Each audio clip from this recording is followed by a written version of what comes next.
Okay, this looks like a fairly full room. So I'm going to present a talk essentially on strategies and challenges of noise reduction removal, and this is going to be essentially a two-day series. So I'm going to be talking today and Thursday. In today's talk, I'm going to try and frame this issue sort of as a general concept of why we haven't solved this yet, and why there's so many challenges in noise removal. And I'm going to focus on thinking about noise issues during the acquisition phase of fMRI analysis. And on Thursday, I'm going to focus more on thinking about noise during the post-processing. So once you have data, what do you think about noise? So, noise. I'm starting with a quote, this paper that came out, I guess, 2 years ago.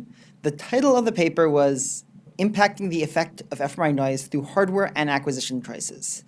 And the reason I'm starting here is because it highlights the biggest problem in that the authors put the word noise in the title of the paper, but the first sentence says, applied to the intensity fluctuations of a pixel in fMRI, the term noise is so nonspecific and carries such negative connotations that it probably should be eliminated from the fMRI vocabulary. So I think this nicely sums up the love-hate relationship with noise removal in fMRI, in that we have to talk about noise, we have to use the word noise. In fact, this article, they put the word noise in the title, but when it comes to actually engaging with it, they're like, we wish we didn't have to do that. So the question comes down to, what is noise? So I will try to make this slightly interactive and say, anyone have a good definition of what we mean by noise in fMRI? Okay, yes, way back. Okay, non-task related variability. Any other good definitions of noise? Okay, so I should say in general at this point that I do have a lecture that I can go straight through nonstop, but if you have questions, I much prefer asking questions and maybe not getting to the end of this than sort of seeing a room full of glassy-eyed people. So please feel comfortable interrupting.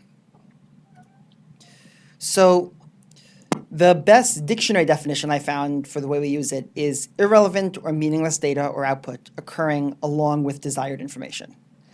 The way I kind of think of it more basically is it's stuff that gets in the way of measuring what we want to measure.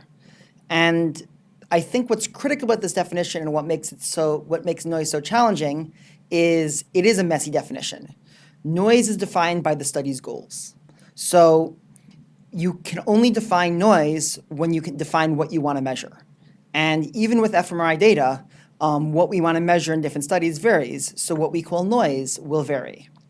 And on a very basic level, in fMRI data, one study's noise could be another study's signal.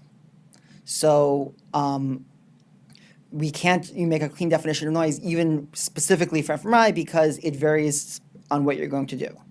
So I think a good example of this is, you've heard a little bit of fMRI so far in the other lectures. There's a lot of studies that use a task design. So you show people stimuli in the scanner, and whenever they're seeing the stimuli, certain brain areas, the fMRI signal increases. And when you end that stimulus, the signal drops.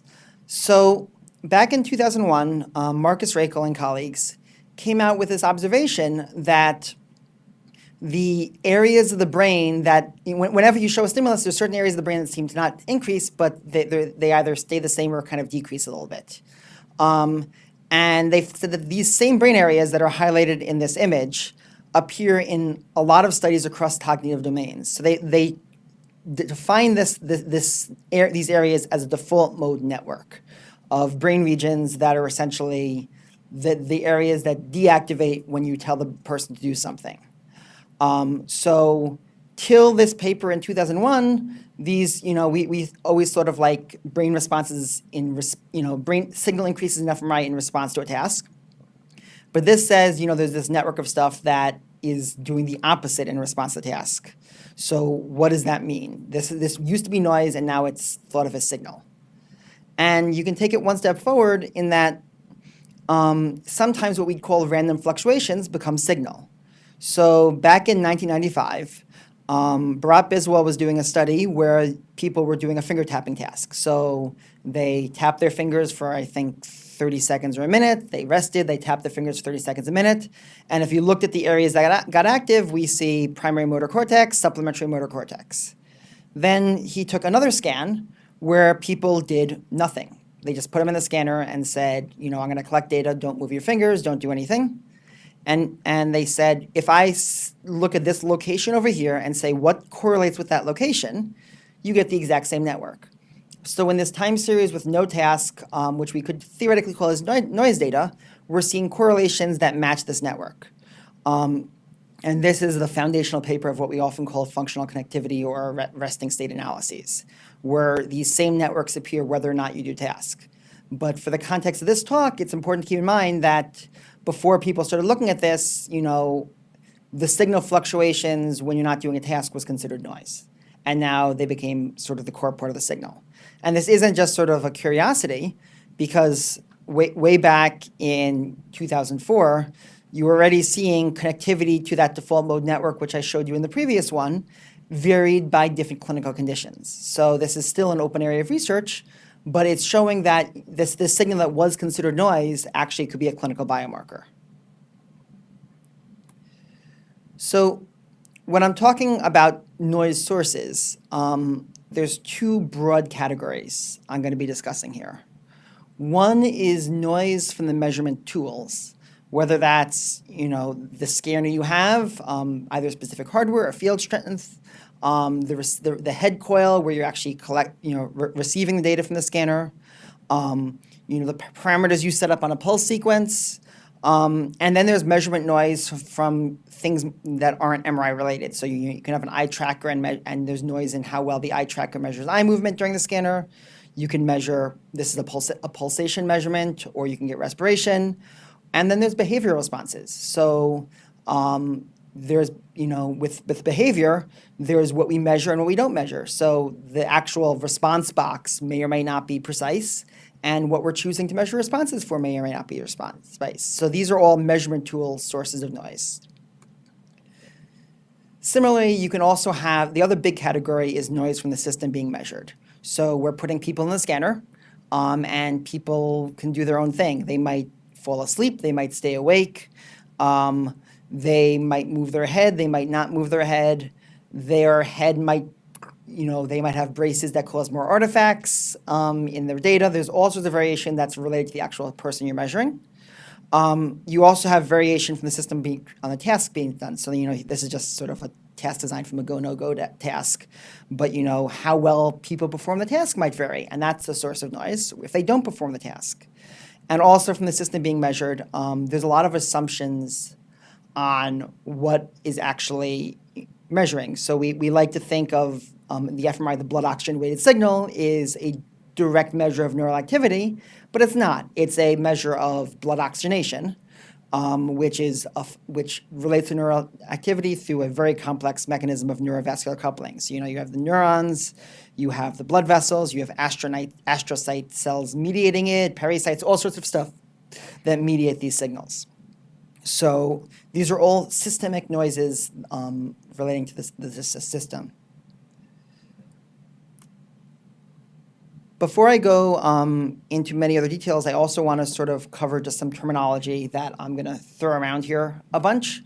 When we're measuring noise, I think there's three different terms that kind of get used a lot, and I kind of forget that people do or do not know them.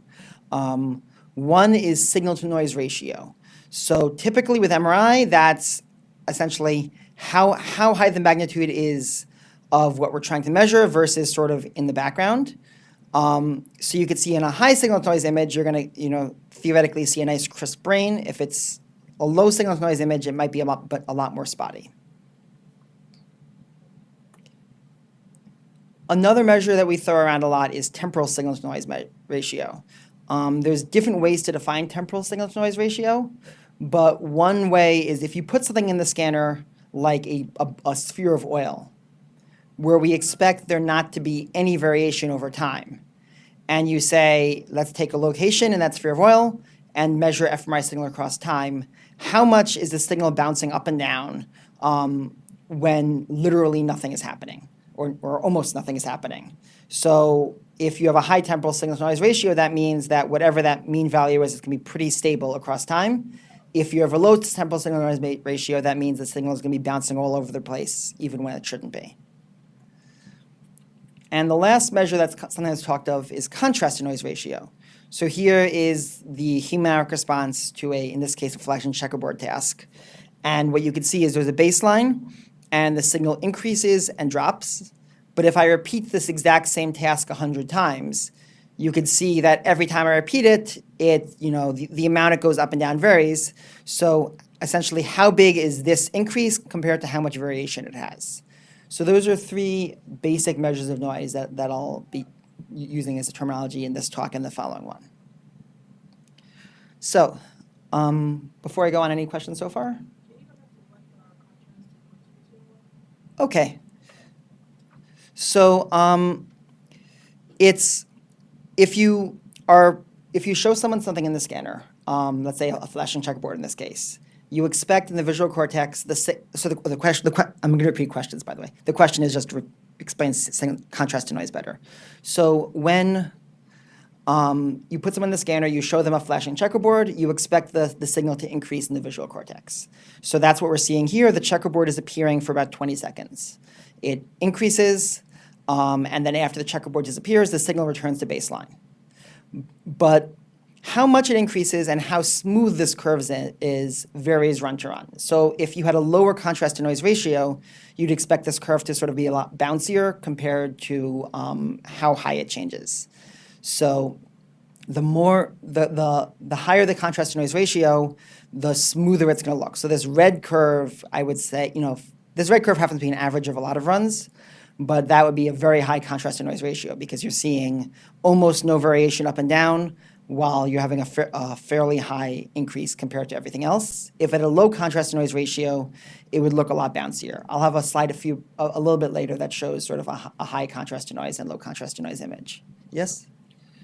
Would you agree that in the end it's a signal to noise ratio, that you're agreeing on calling a specific kind of signal contrast, but it's signal to noise in the end? So the question is, why aren't these all just signal to noise? The answer is, this is sort of field specific to a certain extent, but a common mistake in MRI is saying the magnitude of the signal of an anatomical image versus what's in the background is the one parameter maximized. So you can have an image where you can have these two images where this clearly has a higher signal to noise in the raw image than this image. But if you're doing contrast to noise or doing temporal signal to noise, you can actually have cases where something that looks noisier actually gives you a higher contrast to noise, depending on how things are tuned. I have one example here showing with flip angle how those two can vary. That'll come up in a little bit. So just Yeah. Another way of looking at it is, usually if the scanner is really stable, the signal to noise in the image equals the temporal signal to noise if the scanner is stable for an object. But if you have a brain that pulsates, the temporal signal to noise is always lower than the image signal to noise. Mm-hmm. And then the contrast to noise is just simply, the whatever contrast. You can have mold or whatever. That's your contrast, and then that's against the noise of the temporal signal to noise. So, okay. Okay. Any other? So let's say you had an animal in the MRI. So let's say you're showing the visuals for the first dot you show just so that they can see that dot before you actually show whatever visual stimulus that you have. So that first initial visualization of that dot will be picked up in that initial curve, and then when that dot goes away, and then the movie starts with that, and then that the second part of the curve goes. Like in that example, how would that be illustrated? So in this case, there would be a fixation point let's say this was a 5-minute data run. So there would always be this fixation point in the middle, and it's comparing the increases when the fixation point also has this big flashing checkerboard, and the baseline is when you're just seeing the fixation point. But it's a very good question because a big issue with a lot of the stuff is what is your baseline? So sometimes the baseline might be fixation. Sometimes you might have a study where the baseline is a simple task versus a more complex task. Sometimes you make an assumption of what your baseline is and you turn out to be wrong. So the question of what is a baseline is a huge question that very often comes to bite experimenters who aren't thinking too hard about it. So very often in talks about fMRI noise removal, we sort of think about the noise in, like I was saying so far, the acquisition source or, the source of the noise. But I think another way to think about noise when you're trying to think of how to deal with it is what type of noise it is. So I'm going to divide noise into 3 different categories here. The first I'm going to call unstructured random noise. Often in MRI, this comes straight from the scanner. We might call it thermal noise, but there's other sources too. So the basic idea is, let's say this is our original image. We can have 3 images where I'm just adding what's called white noise, where you can see it just speckled, and each image is speckled in a different way. But if I take 100 of these images and average them together, it looks a little bit cleaner. If I take 1,000 of these images and average them together, it looks even cleaner. So on a general level, less is better. So the less speckling you have, the better your data is. But if all these data are similarly noisy, it doesn't really matter how speckly it is. It's not going to bias your results. That is a big if, because there are a lot of studies where if you're comparing our scanners and one has more noise than the other, that actually could cause troubles. But if you assume like everything else is the same and the same amount of noise, this is fairly benign. It's just the more data you get, the less noise you have, and the more you can reduce it at acquisition, the happier you'll be. So one study we have on sort of that highlights this point of more repetitions reduces noise. This kind of also gets to you a sense of what these checkerboards look like. In this case, we had a 5-minute run. So the rest periods of 30 seconds are when we showed a fixation point. The task was this big, ugly, flashing checkerboard for 20 seconds. And my slides are advancing. There it goes. And we repeated this 5-minute run. We repeated it 100 times over 9 days in a few volunteers. So these were really wonderful volunteers.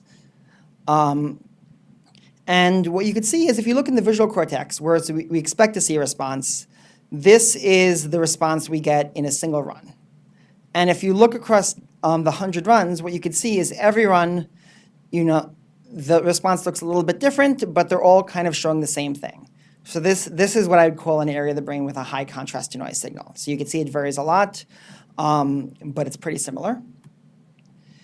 If we average across 1 run, 50 runs, 70 runs, 100 runs, what you can see is, the more you average off, so this is now averaging over 9 hours of data, the response looks even cleaner. Now we're going to take something else. This is the exact same flashing checkerboard visual task. I'm going to look in the auditory cortex. So in the auditory cortex, we don't really expect to see much response to a visual checkerboard. And if you look at the individual runs, you don't really see much. There's not much in relationship to the task. But if we average over those 100 runs, so this is now averaging over 9 hours of data, we actually see that in the auditory cortex, the signal drops very slightly during the task block, and it returns to baseline between the flashing checkerboards. So this is an example of contrast to noise, where this is a much lower contrast to noise, but if you collect enough data with enough averaging, you actually see a response even to a visual task in auditory cortex. And what that means in practice is for noise that's just sort of random and unstructured, more data means more is modeled by the task. So this is when we're averaging over about 25 minutes of data. This is when we're averaging over 200 minutes of data. This is 65 runs. This is 9 hours of data. And what you can see is as you increase averaging and you put more data into the scanner, essentially the whole brain is significantly responding to a very basic task. So from the noise perspective, where it's important to remember that, just how much you scan is a fundamental measure of what you're going to get as a result. And if the noise is random, is sort of random and unstructured, more data means more activity. Another type of noise we can talk about is structured random noise. So in this case, we have our original image. Then I'm going to throw a bunch of sinusoids of different frequencies onto the data. And if I average 100 of them, what you can see is there's still a bit of a structure, but it kind of blends out and smooths out. If I average 1,000, it kind of smooths out even more. So it doesn't quite disappear the same amount as with white noise. But again, if it's structured, but there's no real pattern to that structure, again, sort of the same fundamental rules. Less noise is obviously better. If the data is similarly noisy, it's not going to bias your results. So this is something we can account for. The one place where I think this is of concern is if you really care about individual subjects and you're trying to get clinical measures. The fact that one subject has one pattern, another subject has another, could cause you problems. But still, more data is less noise. And the way this type of noise comes up most frequently is in task-based fMRI. So if we're talking about head motion or respiration and heart rate, variation in how neural activity relates to the blood oxygen signal we're measuring, or trial behavioral variation, it's going to vary subject to subject. It's going to vary run to run. But in theory, these are going to average out, and we don't have to worry them that much. That says this is an ideal. We hope this stuff cancels out, but in practice, there's a lot of cases where it doesn't.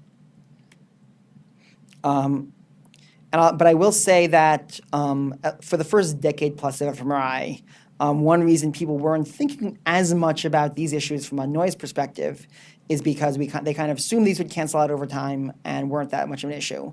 But once we sort of switched from task to rest and looked at task data more closely, we realized that this case was sometimes more idealistic than we'd like to admit, even still. The last category, which gives us the most heartache in fMRI, is structured non-random noise. So as an example, let's say there's a little area of dropout, and where it appears might vary, the size might vary a bit, but if you average over a lot of runs, it's always going to give you the same signal in the same place. So the universal rule with all the noise is the less noise, this type of noise you have going in, that better you are. But no amount of averaging can make this go away. So the best solutions are to avoid these types of noises, attempt to actively remove them through data processing, and most importantly, and most often forgotten, know the limits of interpreting data. So very often people say, well, that's a noise, we can't deal with it, but we will just interpret our data anyway as if it wasn't there. But knowing how this stuff affects interpretation is the biggest issue. As an example, just to get away from the smiley faces, these noise could be something as simple as dropout and distortions. You can see this front area of the brain has a zero area, but it's not just a zero area. You have sort of a bending of the tissue. So those are two types of variation there. Or you can have what's called ghosting and wraparound, where an image sort of folds back onto itself. So these are types of noise that, if you're not dealing with them at acquisition, are going to follow you straight through a study, and you can't easily remove them in post-processing.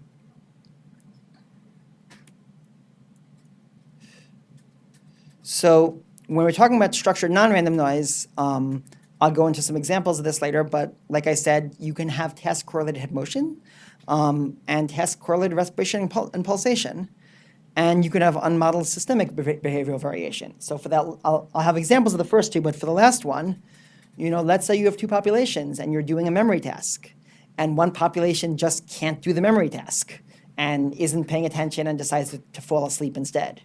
There's no amount of post-processing that can deal with that. So it's an issue of study design and monitoring and understanding what your volunteers are or aren't doing. The place where this really comes into play is with connectivity-based analyses, because then when you're comparing different brain regions, all head motion, all respiration and heart rate, and all unmodeled behavior is going to interact with each other no matter what. I've been sort of going around what I mean by connectivity, but this is And lastly, image dropout, misalignment, and distortions are an issue for both task and rest, as in neurovascular coupling. So for connectivity, this is what I mean by the issue is sort of universal. Let's say we start with two time series that are perfectly identical. So these are, let's say, two different areas of the brain. I scaled them a bit, but otherwise they're perfectly the same. Correlation equals 1. Then I have another time series that is almost uncorrelated. So correlation equals 0.05. So these are not correlated at all. But we're going to add some scanner-based noise, which is random. So that's the random unstructured noise I'm saying. So that just drops correlations a bit. Then I'm going to add cardiac and respiration noise. So that's going to be the signal going up and down in a structured pattern that I'm adding to all of these. And I'm going to add a noise spike from head motion. So let's say on one part of the brain, these two pixels are going to be moving in sync with each other with the signal spiking up, and in the other part of the brain, the signal spikes down because your head goes sort of in and out of where the tissue is. If you add that all together, these two time series are now a little bit less correlated than they were before, and these two time series are a lot more correlated from what they are. So if we're talking about the model-based fMRI, like for task studies, any noise that isn't time-locked is annoying, but for connectivity, these contaminate results. So unless you can, in some way, separate out these noise sources from original data, you're not going to be able to, confidently interpret what is significant or not significant. As an example of this, here's a study from back in 2009, where this study came out with a lot of prominence and excitement, where they were saying, with functional connectivity, these are hard to explain these figures if you haven't seen graph measures before. But the basic idea was if you look at aging over time, so from 8-year-olds to 13-year-olds to 25-year-olds, and you look at each of these dots as an area of the brain. So the blue area is areas that are in the frontal lobe of the brain. And the closer they are, the more connected they are. So what you can see is as someone gets older, the areas of the brain, the closeness of areas that are in the frontal cortex moves farther apart. But if you divide the brain into networks, so you say this is the default mode network that I was talking about earlier, those areas are more separate in younger kids and become a cohesive network as you reach adulthood. So this study was very exciting because it's showing that networks like the default mode network come into sync as people age. But they reanalyzed these data a few years later because they realized that children's, believe it or not, when you put a child in the scanner, their head tends to move more than an adult. So they realized that their kids' heads were moving more, and they said, what happens if we just take the time points where the kids' heads were jerking a bit more and we remove them? So that's called censoring. And what they found out was their big effect existed before they scrubbed or censored those high motion points. And after they removed those high motion points, the kids looked a lot more similar to adults. So one of my favorite quotes in response to this is from one of the authors of this paper was, "It really, really, really sucks. My favorite result in the last 5 years is an artifact." And what I really like about this quote is this is good science. This is someone who came out there, said, I had a finding, did the finding, presented their data to the field, and then thought about it more deeply, realized they made a mistake, and published that mistake. So this is how science should go. And that's why I really like this quote. But it's a great example of how things like head motion, which we really didn't give much thought to when we were just talking about tasks, essentially were just a major factor in finding a false result, which they had to correct for later. Before I focus too much on rest, I also want to note that task fMRI isn't free from this. So here's an example from a letter number discrimination task. So they were just showing people, actually I think it's not, I think I misread the title. This is a word, non-word discrimination task. So you just showed a bunch of letters and you had to say whether it was or was not an actual English word. So the blocks when they saw the letters, the blue marks when they saw the letters, the flat areas when they were just looking at a fixation point. And this black line is their breathing depth over time, averaged across a bunch of volunteers. And what you could see is it's noisy, but when people are doing this task, they breathe a little bit deeper. And when they stop doing the task, they breathe a little bit more shallow. And it's not a perfect pattern, but you can see this task synchronized motion, breathing pattern. So, like I said, if breathing and respiration and pulse don't relate to task, we can just ignore it, but they do. I don't have a picture to show from this, but a study I did a while ago that was supposed to sort of see how much block design, how much the duration of like a flash and checkerboard changed over time. And I was looking at different populations and ages and people with stroke. And I realized that a non-trivial portion of my study, my volunteers, whenever the checkerboard appeared, they started holding their breath. So if I put a checkerboard on for 1 second, they paused their breathing for 1 second. If I put a checkerboard on the screen for 10 seconds straight, they held their breath for 10 seconds.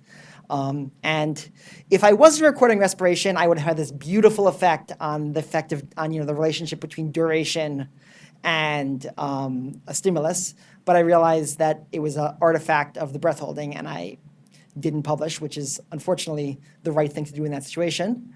But I get to talk about it a lot, so I'm publishing it that way. Before I go into the next small mini section, is there any questions so far?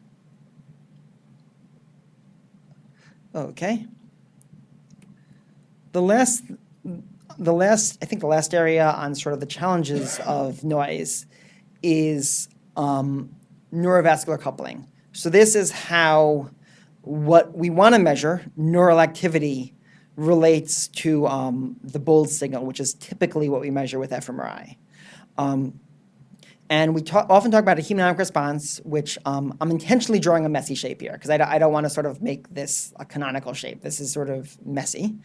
We know there's neural activity. We know that when there's neural activity, some oxygen is being consumed in each area of the brain. We know that's alternating cerebral blood flow. We know it's altering the blood volume.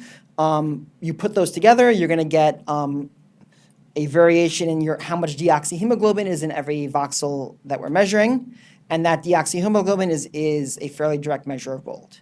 So what causes this cascade, and when each of these steps happen and why, is less known, and it varies. So just to give you a general sense of it, we actually do know quite a bit about neurovascular coupling. So. But what we know is a little bit complex. There's not one model. So for a long time, when we talk about neurovascular coupling, there was like, it's all oxygen, your body uses oxygen, and then it says, send more oxygen. That's not true. Then it was, it's all glucose, your body uses glucose, and then it says, send more blood to give us more glucose. But in truth, there's multiple different pathways involving calcium, nitric oxide, and all these other factors, and multiple pathways through different types of cells that measure this, that all play a factor in neurovascular coupling. There is no clean story. And most importantly, even with a lot we know, there's still a lot we don't know. So this model, you couldn't really see from this far away, but it's also full of question marks of things we don't know yet. And most importantly, even things like vessel size matter. So in a healthy person with no issues with neurovascular coupling, what we see in the bold response in an area with very large draining veins is going to be different from something we see in an area with very small capillaries. So, and we can try to correct for some of these. So an example of one way to correct for some of this is if we're showing someone a flashing checkerboard and telling them to move their eyes. We're looking at 4 different areas of the brain, and we can see that the signal is lower in an older population, the red, versus the younger population, the blue. But if I tell people to just hold their breath, which is a way to sort of cause a global blood flow change due to hypercapnia, we also see that the signal drops between young and old. So that could be because people who are older have more sclerotic veins and their veins change a little bit less. It could be that blood oxygenation varies, but we're seeing the same thing with a task and with just a general response. And if we divide these two, we can see that there still is a difference, but it's a little bit different. So it's a way of showing that neurovascular coupling can vary across population. I'm not going to get into it too much in these talks, but there's a whole area of research on measuring these different, you have your task of interest or your resting state scan of interest, and then you measure some other simple task. You use some sort of enriched gas breathing, baseline cerebral blood flow measures to try and provide some sort of calibration or sanity check on these studies. I can give a whole talk on that stuff too, but in general, there's a lot of potential in these, but they generally add time to a scan, and so far they haven't been widely adopted. The last thing I want to bring up on neurovascular coupling is, like I said, it doesn't just vary across people, it varies across brain regions. So, given the same task and the same neural activity, a different area of the brain might show a slower hemodynamic response than another. An area with big vessels might show a different response. So I'm not going to describe this slide in detail, but there's a method called dynamic causal modeling, which tries to assign causality causality means like what happened before something else. So it tries to assign causality between brain regions based on what you give as input. And what this is essentially showing is if you simulate data and you give it the same hemodynamic response as input and output, it says there's no ordering. But if you do something as simple as, say, make this undershoot a little bit bigger, so the time to peak of the signal is identical, but you just make that undershoot a little bit bigger, it suddenly says that one of these time series is happening before the other. So I think in general, anytime someone's trying to make a causal measure of like what happens in one brain region versus another, because of these, and a lot of people try this very often, and 90% of it is confounded by the fact that we just don't know what variation is neural versus this neurovascular coupling issues. So as summary of the first part of this talk on why is noise removal so hard to solve, I think the big thing is signal to noise is defined by a study's goals. So there's no one answer to it. And similarly, annoying noise versus result biasing noise also depends on a study's goals. But most importantly, even though some factors are easily measured like motion, breathing, pulse, not everyone measures them. And what I'll get to a lot in the second talk is even if you measure these, we don't have a clean way to use these data. So that'll come up on Thursday a bit more. And there's also factors that aren't easily measurable, like neurovascular coupling and non-specific task behavior. So I'm going to transition to the second half of this talk on minimizing noise and acquisition. But before I do that, does anyone have questions on the first half? Or first 2/3 given the time? Okay. So when we're talking about minimizing noise for acquisition, these are some of the terms that I've used before. We have SNR, CNR, TSNR. We want to get rid of artifacts. We want to get rid of distortion. We want to reduce unmodeled variation and get everything perfect. So to put another way, we want all our data to be really fast, really high resolution, that can be resolved in a few trials, no distortion, dropout, or artifacts. We want perfect data. But we can't do that all in one scan. So I'm working with Yoichi, who's right here, and he's trying to push getting really short TRs, and to get the really short TRs, so that's a really fast sampling rate, we have to compromise other stuff. So there's always a balance between what your goal is and what you want to see. So whenever someone's thinking about collecting data, it's important to give thought to the specific priorities of a study. Do you care about the precise shape of a response, like if you're doing modeling or pattern analysis, or do you care that which areas are just active versus inactive? Do you care how precisely you get the anatomical location, or do you just want to, is your study happy if you say this is visual cortex, or do you want to say this is a very precise area in visual cortex, or there's a very precise layer with a cortical layer within an area that could set a priority. And then how robust are the general artifacts? Do you care that the front of the brain, the signal is dropped out through distortion if all you're studying is something in the posterior area of the brain? And, do you care about artifacts that might bias across the population? Like, if you're doing a study of kids and adults, then you want to be really robust against how much head motion is going to affect differences, because you're going to get more head motion in one population than the other.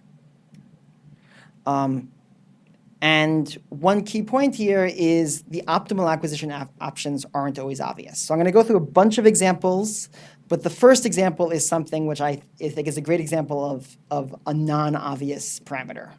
So there's a parameter called flip angle.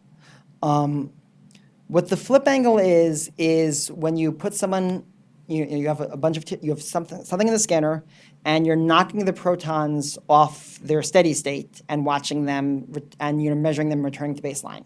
So the more you knock them away from the steady state is called the flip angle. And this gets back to the question earlier on signal to noise versus temporal signal to noise. So if you're looking at signal to noise, there's a optimal flip angle called the Ernst angle, and you can see that as you get it towards the Ernst angle, your signal to noise gets higher and higher and higher. But your temporal signal to noise is also measured by this parameter that is related to physiological noise. And because that physiological noise parameter also scales with flip angle, it actually flattens out this curve. So there's a wide range of flip angles where the signal to noise might be increasing, but your temporal signal to noise is pretty flat because your signal to noise is actually in the numerator and denominator in this system. Actually, yes, I said that wrong. Yeah, but yeah. I mean, also, Yeah. Another way to look at it is that if your physiologic noise dominates your noise, Yeah. then you're limited to a temporal signal to noise of 101. No matter Yeah. what. Yeah. So. Yeah. Okay. So just to repeat, Peter, if the temporal signal to noise, if the physiological noise dominates your noise, then it's going to flatten the curve. So in this case, make it a 100-to-1 ratio here. And this is sort of the theoretical model. But if you look at this in practice, you can collect a bunch of data at a bunch of different flip angles, and what you could see is the flip angle, which is closer to that Ernst angle, is giving you the biggest percent change. And the lower flip angles are giving you smaller percent changes. But if we just scale these all to 1, what you can see is that contrast to noise value, which is a separate value here. These curves are nearly identical. So they're not bouncing any more differently. It's just the flux, the bounces up and down are the same for all of them. Yes. So I think the top one is the raw Yes. signal difference, and the bottom one is a percent change. Well, the top one it's raw units, but it's mean centered. So this is No, that's signal Yeah. difference. That's actually Yeah. the amount of signal, because Yeah. there's more signal there, Yeah. so there's more difference. But Yeah. the percent change is normalized. yeah, it's centered on 0. So I think they did there's some sort of scaling, but it's here it was amplitude normalized to 1. But the main point remains that the contrast to noise is actually nearly identical in these, even though the raw magnitude is bouncing up and down. So in practice, and the reason flip angle is interesting is because lower flip angle gives you actually a little bit more structure to your image, so it's potentially a little bit better for motion correction, and it also reduces what's called the inflow effects. So if you essentially overdo flip angle, then whatever happens in one area of the brain, the signal is not going to return to baseline, and it's going to flow to other areas and cause small artifacts. So there's a motive to use a flip angle that's lower than the Ernst angle. But even still, though, it's not obvious because most people wouldn't think about this. And even with this paper published, very few people, including us, push this to the logical conclusion, which is we should always be scanning at like a flip angle, for a typical scan, a flip angle of like 15 or 20. Typically, we're going to push it a little bit higher to get a little bit more signal. Anyway. So I'm going to go through a bunch of different points of acquisition now and how to think about them. And these are just sort of one slide per parameter to think about. If you have questions along the way, please interrupt. So when we're talking about the right voxel size, the reason we don't always get as small as possible is the smaller the voxels, the lower the signal-to-noise ratio. One way of thinking about this is if we have 3 millimeter cubic voxels, that means that the volume we're imaging is 27 cubic millimeters. If we have 1 by 1 by 1 millimeter voxels, then that's essentially 1/27th the size. So it might seem like 3 to 1 is not that big a difference, but we've actually shrunk our imaging voxel volume by a scale of 27, which is going to severely restrict the signal-to-noise quality of that data. And I didn't actually mention here, but sort of the smaller you go, though, also the more time it takes to get a decent amount of image, and potentially you can also get a bit more distortion. So, that's SNR cost can be huge, but if you do things right, that smaller voxel could give you more anatomical specificity.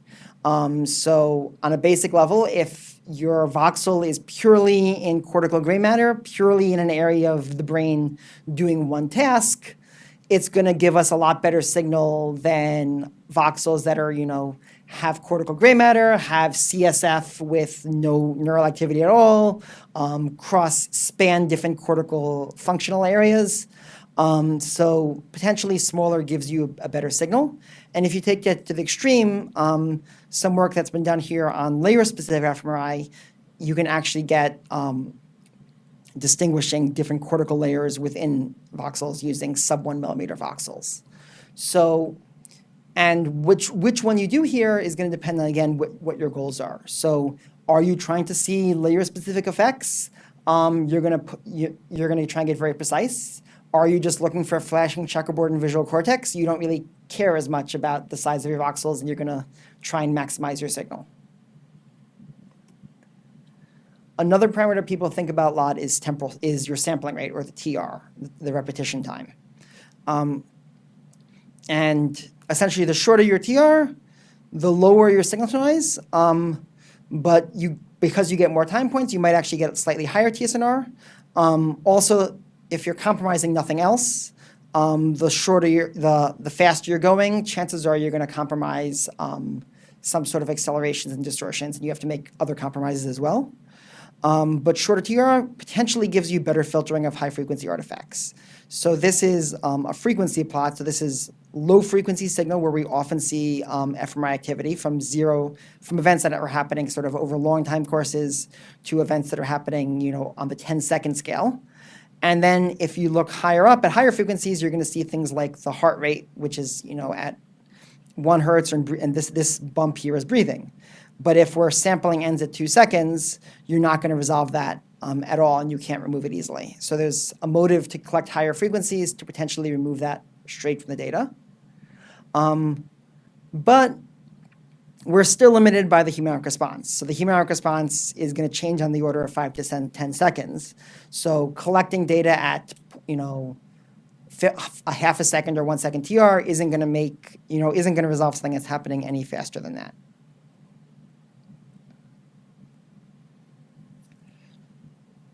Another general point is, as you're thinking about noise, it's important to pay attention to artifacts and actually look deeply at data. So this was a volume imaging scan using, so typically you have the fat around your head, which is not in your brain. And we want to suppress that for various MRI physics reasons, which I'm not going to get into right now. And we don't really see it in this average image I'm taking over a time course. But if you look right there, you can see just a little bit of a color change. But if I take the standard deviation of this image, what you could see is there's actually this big line, which is the fat folding back over into the image that's fluctuating with time. So in this case, I was looking at the standard deviation over time. We noticed this, and we were able to sort of up the fat saturation to remove this artifact. So this is just sort of a general point that artifacts aren't always obvious, and it's important to look deeply in your data. And again, everything depends on where you're going. So the best pulse sequence interacts with what you care about. So this is an example of 2 different ways of acquiring data. One is called 2D echoplanar imaging versus 3D. So in 2D echoplanar imaging, you're collecting each slice one at a time or in pairs. And in 3D echoplanar imaging, you're collecting sort of information from the entire volume at every excitation. And if you're using fairly large voxel volumes, like these 3 millimeter voxels, what you could see is that 2D sequence is actually giving us a much better temporal signal-to-noise ratio than the 3D sequences. And we get a bigger blob a little bit bigger blob for the 2D versus the 3D. If we get sort of this intermediate point, they look kind of similar, but the 2D is still slightly more active with the same amount of data. But if we look at the really small voxels, so this is one of the attempts for the layer-specific fMRI, when we're really pushing the thermal noise limits of MRI, what we're seeing is the 3D actually gives us more robust findings. So understanding how parameters like this interact involves actual empirical testing. Yeah. So you might want to say, right, there's a lot more in this slide. Yes. The 3D has higher intrinsic signal to noise, but it has lower temporal stability. And 2D has lower signal to noise, but generally speaking, 2D always has higher temporal stability. So. Okay. Okay. And one other thing that Peter talked a little bit about this in his last talk, but there's a lot of different pulse sequences we use for fMRI. And ideally, we are aiming for the small capillaries are going to give us the most, if you really care about anatomical location, the small capillaries are going to be the most anatomically precise signal, and different pulse sequences are going to be more or less tuned to those small capillaries versus those large draining veins versus large arteries. So gradient echo bold is going to be most tuned to, it has a little bit of everything, but it's most tuned to those large veins, while volume imaging like vaso is going to be attuned a bit more to those small vessels. And what this means in practice, but at the same point, each of these methods has a different signal magnitude. So the reason gradient echo bold is so popular is because it has a lot more signal, a lot higher signal to noise ratio than a volume method like vaso. So what we can see here is if we're looking at sensitivity, that's sort of like how little data you need to get a response. Gradient echo bold is really strong. But if you're looking at specificity of how precisely you can anatomically localize it, other sequences like vaso can be much more precise. So depending on the priorities of your study, you might look at different points here.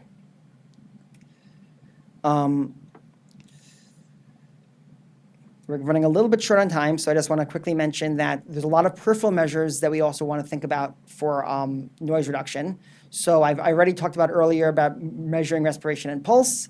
Things like eye tracking can also matter. So here's a study that's simply showing when people open and close their eyes is going to affect the signal response. And if you didn't measure that, actually not open and close your eyes. This is, this is eyelids open and close. So that's going to affect the signal response. And if you didn't measure that, you wouldn't be aware of this source of noise.